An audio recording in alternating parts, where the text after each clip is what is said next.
não deixei de navegar em duas canoas, na verdade 3 canoas, porque a publicidade ela me acompanha, eu aprendi muita coisa com o processo do meu curso de graduação. A narração de histórias, ela também me leva a algum lugar onde eu me sinto mais fluida, eu sinto que o meu texto tem um lugar, e o trabalho com o teatro.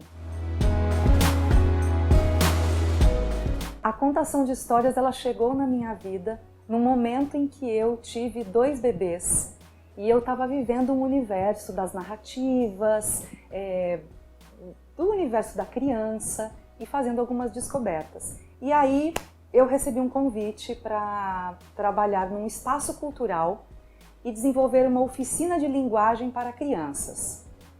Aí eu falei, gente, mas eu sou publicitária, mas eu topo o desafio. Montei a oficina literária para crianças, com uma ideia de que eu ia só iniciar as crianças no universo das palavras, que eu ia apresentar o texto escrito, o texto de imagens.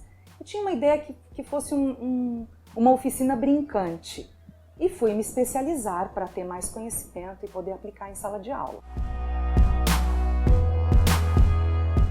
Nessas viagens, nessas andanças, encontrei Chico dos Bonecos, que é um narrador de histórias mineiro maravilhoso. Me encontrei com Regina Machado, Eva Furnari, nomes assim da literatura infanto-juvenil que falavam sobre a questão do narrador de histórias e eu fui me alimentando de todos esses elementos para entender qual seria o caminho desse trabalho. Fui para Belo Horizonte.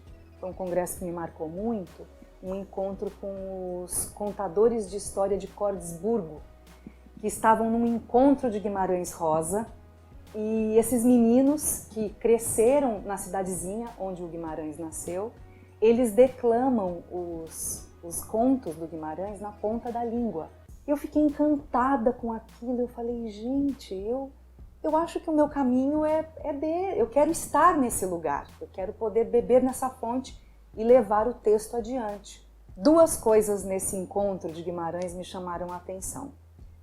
Eram os meninos contadores de histórias e outro era uma dupla de artistas da Unicamp que estava apresentando a benfazeja com bonecos que elas tinham construído, assim, bonecos feitos à mão. E elas, ora, declamavam, contavam uma parte do conto, ora elas manipulavam o boneco.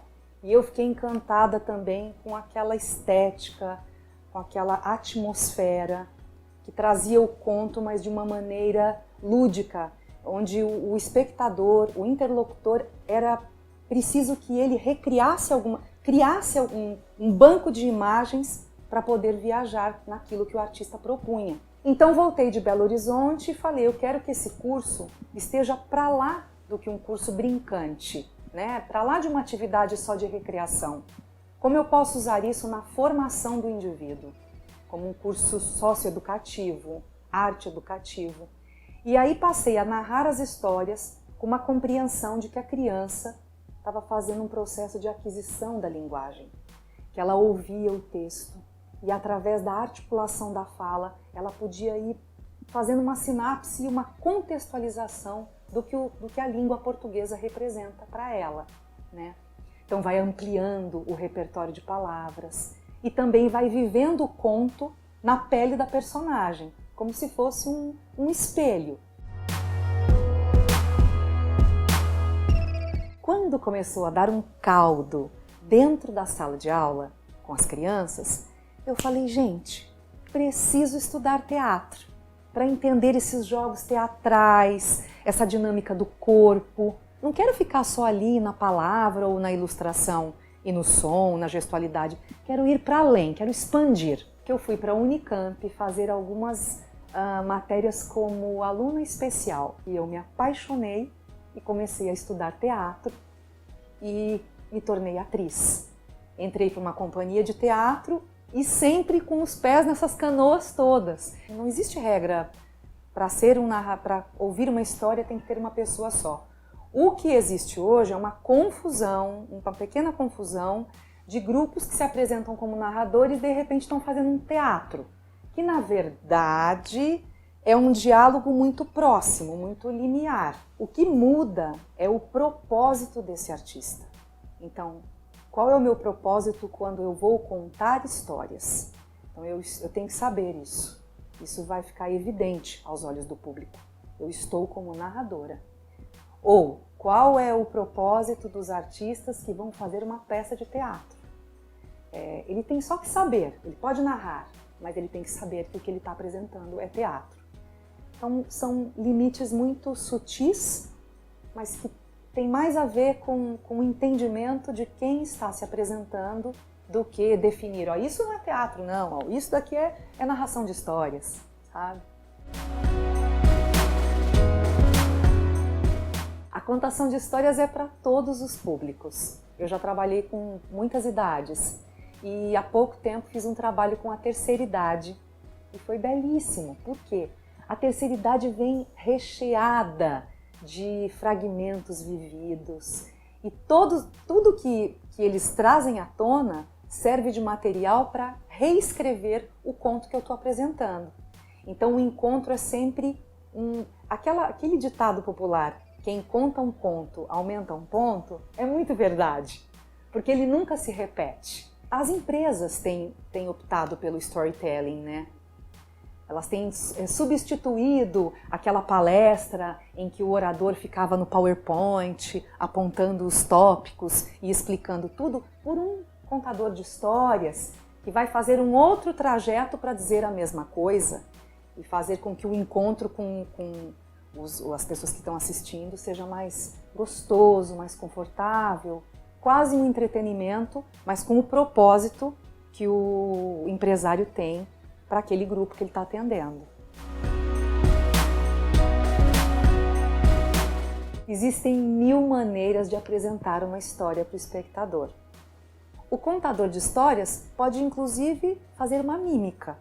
Tem a ver com as escolhas pessoais, daquilo que agrada e aonde o narrador se sente mais à vontade. Eu, por exemplo, como sou atriz, adoro encenar. Eu estou contando a história, de repente eu visto um chapéu e aí eu já sou o personagem. Sou aquele personagem mais... eu já improviso a voz, faço as tonalidades de voz e construo a minha narrativa dessa maneira, como se fosse um mini espetáculo. Quando eu conto a história, também tem um ato de sedução, que é muito parecido com o que eu aprendi no marketing. Sabe, você vai enlaçando o espectador e vai convencendo de que aquilo que você está apresentando é um fruto bom. Mas isso não é regra, né? Então tem os narradores que usam apenas a voz, um novelo de lã, e todo o imaginário é criado a partir desse objeto que ele apresenta. Cada narrador vai se colocar com o objeto de cena que se sentir confortável, com a modalidade da voz que se sente confortável e que tem uma identidade pessoal. Uma dica para quem quer contar histórias sem pretensão. Para o sobrinho, para o filho, para o avô, né, para uma amiga. Não tem segredo. É só você ter a disponibilidade, sabe? Não tem. É como uma conversa na mesa, na hora do almoço, que a gente tá lá e tá lembrando alguma coisa e quer contar. Ou então um áudio que você gravou no WhatsApp. Você está contando uma história. Basta você ter uma disponibilidade e pensar na cadência, no ritmo da fala, que são coisas mais da construção mesmo da narração, né? Respirar enquanto conta a história. Respirar e entender o tempo do outro.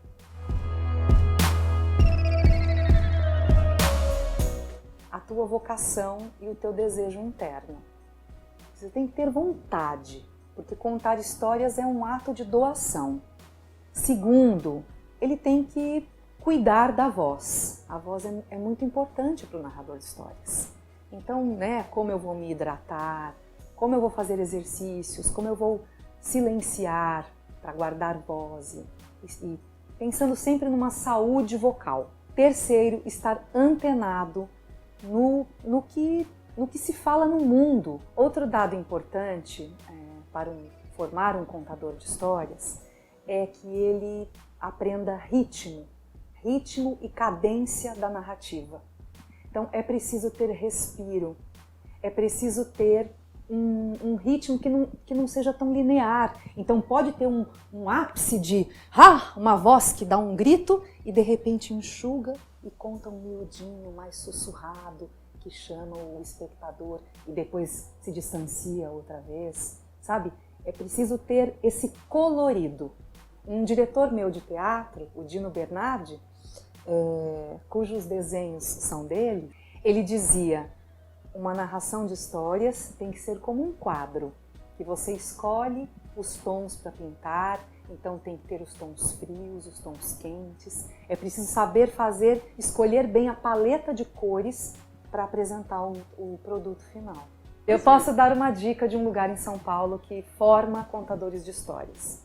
É a Casa Tombada, que fica na Barra Funda, cujo mestre é o Giuliano Tierno, que é um narrador de histórias maravilhoso e com competência para ministrar o curso de graduação. Buscar fontes de informação em sites que são confiáveis, que você sabe que estão antenados. Então, eu fico antenada com a Livraria da Vila, quem é que está lançando o livro lá, eu procuro ler as matérias para saber, olha, então estão falando disso. Na Flipinha, Flipinha, né? Então, quais são os escritores que estão chamando a atenção da mídia? Claro que você tem que fazer uma mini seleção, né? Mas saber o que é que se discute agora. Então, ficar de olho nisso. Eu gosto muito de acompanhar um perfil do Instagram que se chama Leituras do Vico, que é a mãe do Vico, que faz uma seleção dos livros que ela lê para a criança e ela conta com muita propriedade a discussão da história, como o texto foi construído, fala sobre as ilustrações. Os ilustradores são verdadeiros escritores de histórias, né? A literatura ela acompanha as discussões de mundo. Então, o que eu usava com as crianças de livros de histórias, alguns, o que eu usava há 20 anos não serve para agora. Tem alguns livros que não servem, porque ele não tem esse cuidado com todas as discussões desse momento. Discussões de gênero, de discriminação, de tudo, né? Então a gente precisa estar muito atento e fazer sempre reciclagens. Ainda que eu escolha um conto clássico para apresentar para as crianças, para os jovens, adultos, terceira idade, né? Se eu vou contar Dom Quixote de La Mancha, né, do Cavaleiro Andante, eu tenho que saber como essa história dialoga com o que está sendo discutido hoje no mundo. Ela não vem assim, porque é bonitinha, então eu vou apresentar e vou jogar isso para o público. Não. Não que eu tenha que ficar explicando para o público, mas o contador de histórias ele tem que saber. Então o que ele tem que fazer? Ele tem que ler, ele tem que assistir aos filmes de arte, ele tem que estar antenado. Ele não pode ser uma pessoa alienada. Meu nome é Karina Giannichini e eu sou contadora de histórias.